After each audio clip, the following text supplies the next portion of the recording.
నమస్కారం ఘంటారావానికి స్వాగతం. ముందుగా ప్రధానాంశాలు. మహిళలు వ్యాపారాల్లో రాణించేలా 24 సంస్థలతో ఒప్పందం. లక్షల మందికి ఉపాధి దక్కనుందన్న చంద్రబాబు.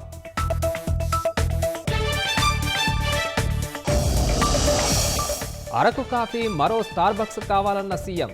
ప్రతి గ్రామంలోనూ అవుట్లెట్స్ ఏర్పాటు కావాలని ఆకాంక్ష.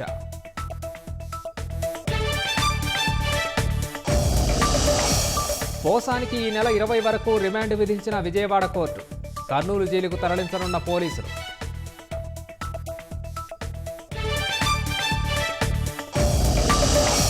తిరుచి రామేశ్వరం జాతీయ రహదారిపై ప్రమాదం. కారు లారీ ఢీకొన్న ఘటనలో 3 మృతి.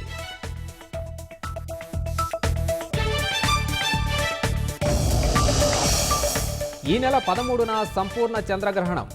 సుమారు గంట పాటు కొనసాగనుందన్న అమెరికా శాస్త్రవేత్తలు.